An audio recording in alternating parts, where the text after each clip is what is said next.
Hi, I'm Alex Whitehead, and with me is Maddie Ecker, and we're from Be Psyched and Vegan Health. And in this short video, we're going to talk about ensuring that your goals are on track now that it is March, so that you're actually going to achieve them by the end of the year. I'll hand over to Maddie. Yeah, so the first question we always ask is, did you write your goals down?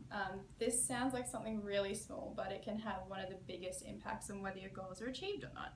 And that's purely because if you've written something down and you see it, you're more likely to be reminded and more likely to hold yourself accountable, aka not let yourself off the hook all the time as we tend to do because we're all busy.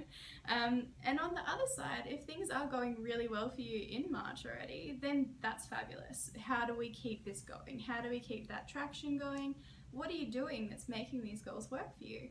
It might be as simple as telling someone that you have these goals, or it might be setting reminders on your phone. It all comes back to accountability and staying motivated. It's also important to have a think about what's fallen off for you. So have you actually identified what your barriers are? We need to write these down. So our brains are very good at finding reasons not to do something, particularly if we're looking for them. And when we have these reasons swirling around in our minds, they have a lot of power over us. So we have to write these things down. It allows us to also become more objective as well. And it means that you're prepared for the excuses that your brain is going to throw at you. So at 5:30 in the morning when your alarm goes off and you think about maybe going for a walk or a run or doing some yoga, you don't keep hitting the snooze button, because actually you've got a list already identified. You know your brain is going to say, it's too early, I'm too tired, it's raining, it's too hot. It's going to make it more easy, and it's going to be more likely that you achieve your goals if you write them down. Yeah, definitely. And also write down your barriers. Yeah, that's it. I think on that note, one of the biggest barriers we often face is, when people set their goals too large. And we always say dream big, but make sure your goals are attainable. So that means really having a look at your overall goal and then breaking it down into smaller ones so that you are more likely to set yourself up for success rather than failure. Because once we have those little wins, we're more likely to keep going, we get traction, we stay motivated. We actually did a fabulous video on this back at the start of the year, so if you want to check that out, you should head to our website. But yeah, I think Alex, you as a psychologist probably have some great examples of, what happens when we do fall off. And so I'll give you a tangible example so you can hopefully apply this to your own life in some way. So say the new year rolled around and you decided you were going to get fit, and that involved exercising, and you're going to go exercising every afternoon once you've finished work.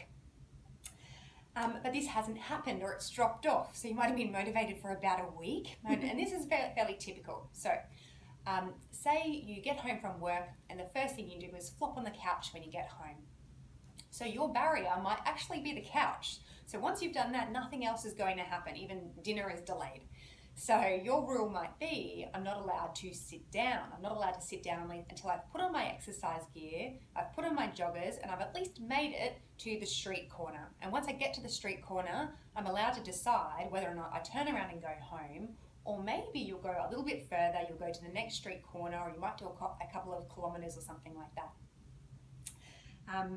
Another alternative to that, so another way to address that barrier, is simply don't go home. So you might get dressed in your workplace and you might leave straight from there, do your exercise, and then go home. It sounds really simple, but very few people actually take enough time to think about what their barriers truly are and how can they practically go about reducing them. So remember, the hardest part is always going to be at the beginning, because the habit hasn't been formed yet. Your habits are going to take 20 to 60 times to actually form. So if you can push yourself to get through to that point, it becomes a lot easier after that. Awesome, thanks for that, Alex. I think that's it from us for now, guys. If you want some more info about this topic, be sure to head to the blog section on our website, and bye for now. Okay, bye.